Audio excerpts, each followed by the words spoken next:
In the animal kingdom, gorillas often greet each other with a hug. Certain species of penguins propose to their partner with a pebble. Female lions do all the hunting for their family. Orcas live with their parents their whole lives.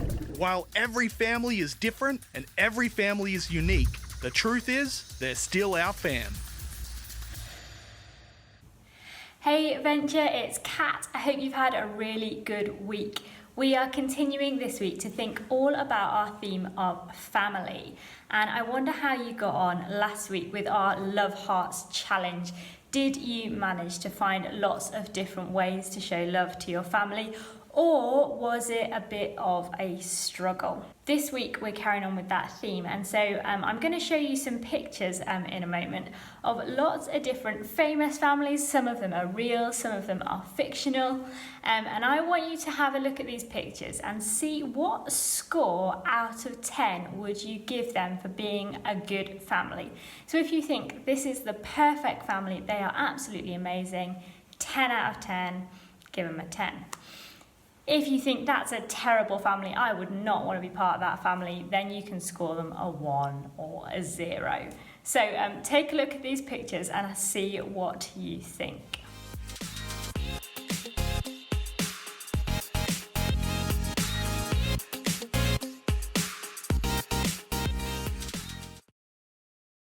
How did you get on with your scoring? Did you give really high scores? Did you think there were pretty good families in there? I wonder if we put a picture of your family up on the screen, what score would you have given them? This week, our video reminds us that no family is perfect, but also that our family doesn't have to be perfect for God to use them.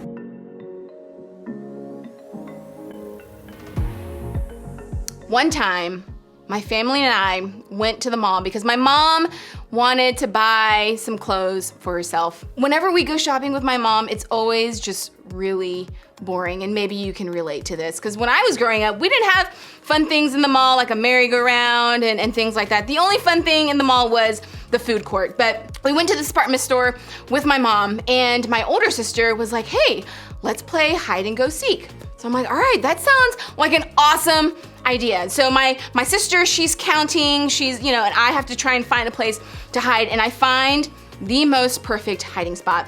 And it was in the middle of like one of those circular clothes hanging racks. So I had to crawl under, and I was short enough so I could stand right in the middle of all of these clothes, and it's a circular clothing rack, and it was just the most epic hiding spot you could ever be in. But then I started getting worried. I was like, well, maybe this is so good that my sister's not gonna be able to find me. So then I start kind of like shifting the clothes around and pushing it around just to give my sister a clue as to where exactly I was hiding. So I'm like pushing, and then I noticed like this really cool like wave pattern started to happen with all of these clothes. So I'm just like pushing and going with the motions, of this wave, and then all of a sudden the clothes rack just like tips over.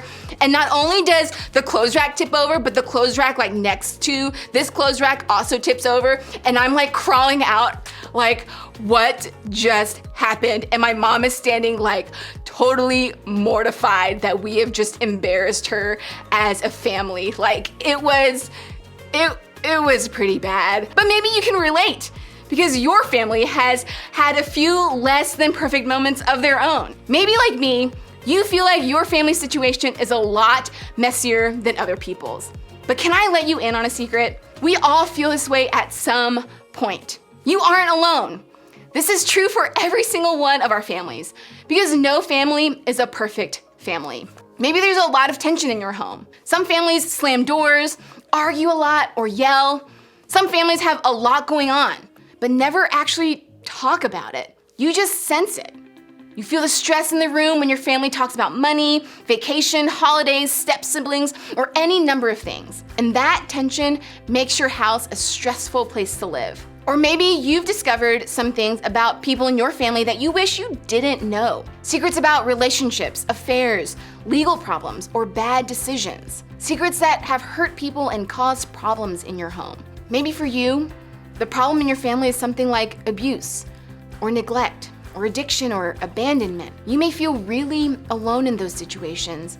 And if you are, I want to encourage you today to speak up, to open up to an adult here like you're a group leader who can help you navigate that in a healthy way.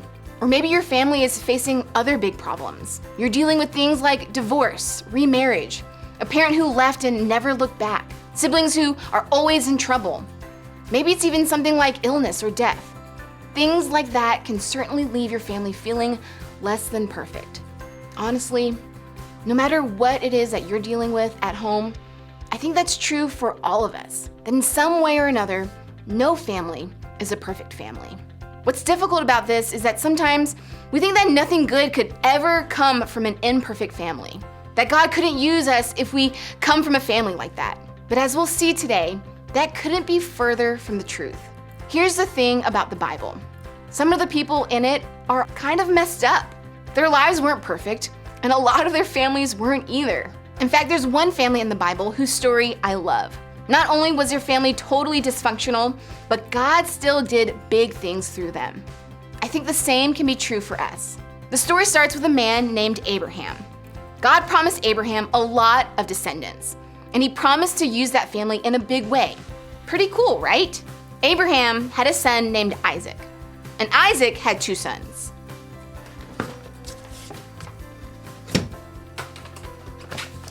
And Isaac had 2 sons, twins named Jacob and Esau.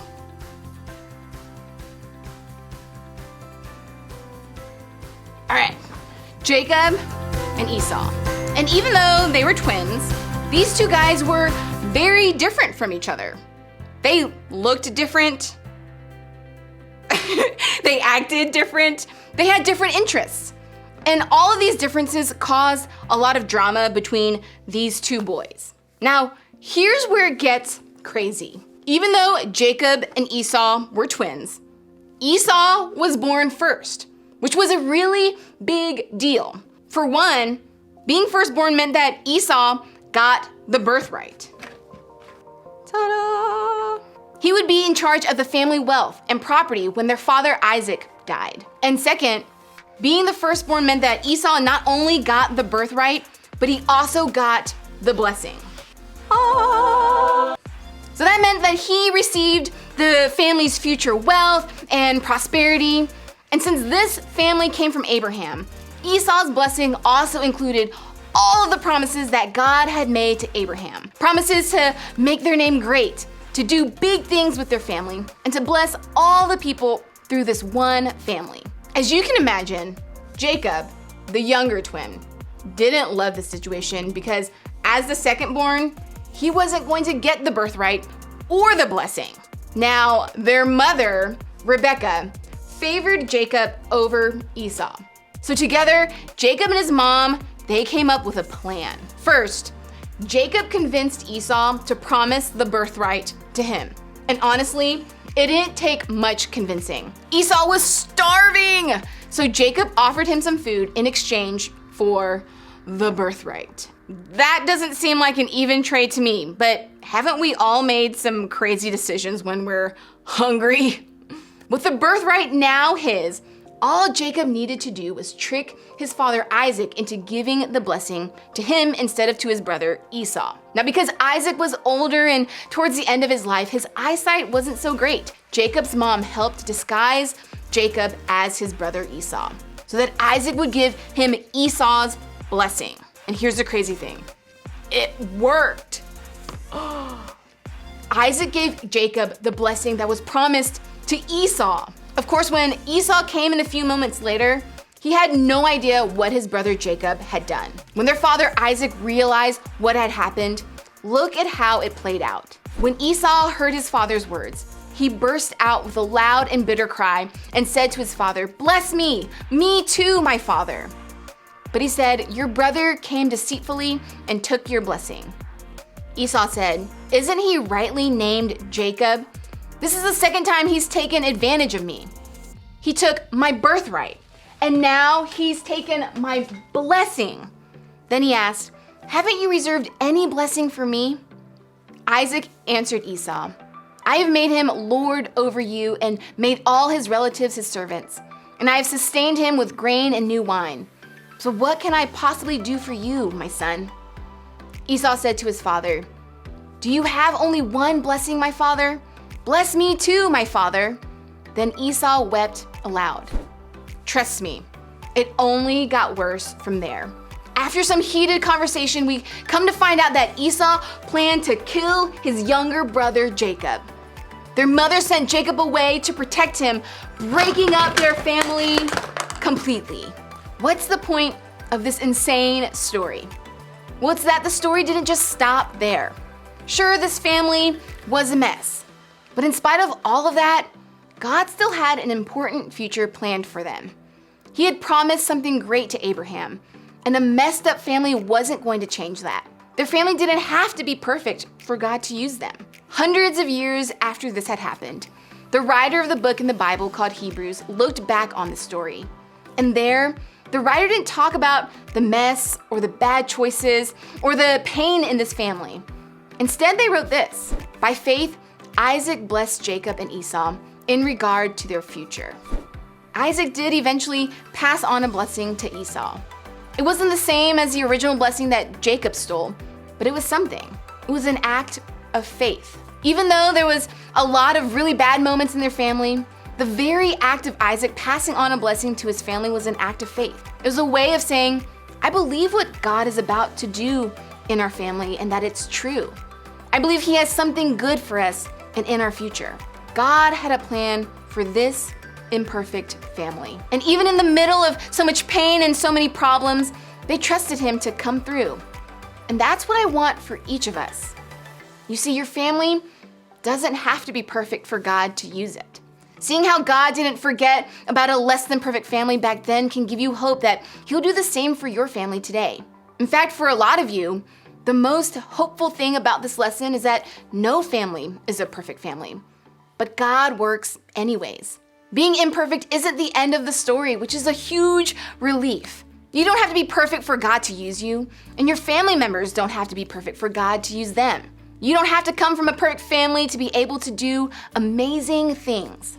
Here's what I want you to try. First, choose to believe God is working anyway. Your family will mess up. They aren't perfect. Your siblings will borrow your stuff without asking. Your stepmom will yell at you. Your dad will disappoint you.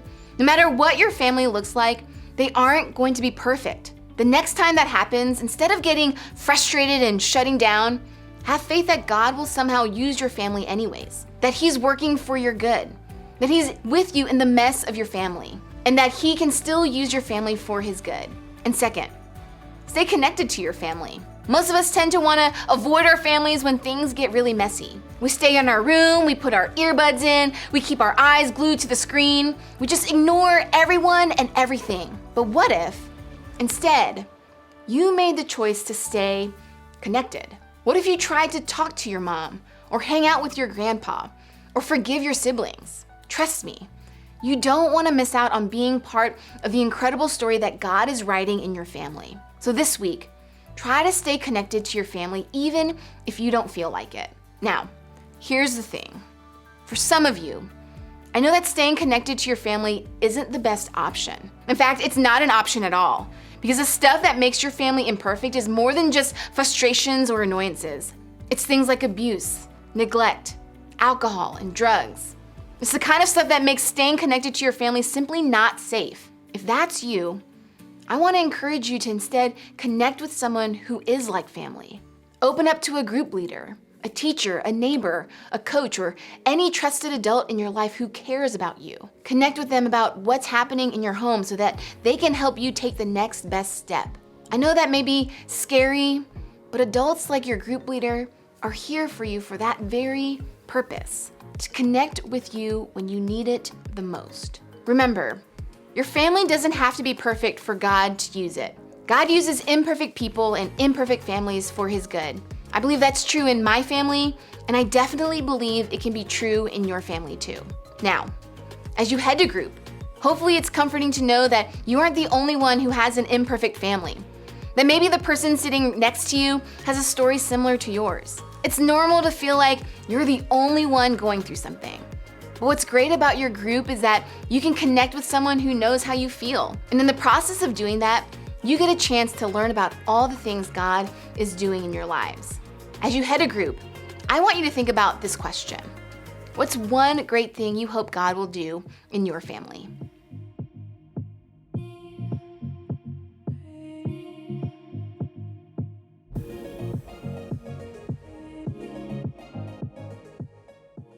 I really hope that that video encourages you, and I've put my email address in the description box at the bottom of this video, just in case any of you want to get in touch. If there's anything that's come up in that you want to talk about with a youth leader, you can also message me on the Hope Church Oswestry Youth Facebook page, and we've also got an Instagram account if you're more of an Instagram person, so that's HCO.venture_rise, and if you go on there then you'll find loads of pictures and videos and things to encourage you throughout the week, and again you can use that as a way to just get in touch if you want to have a chat about anything that's come up in this week's video or anything at all really.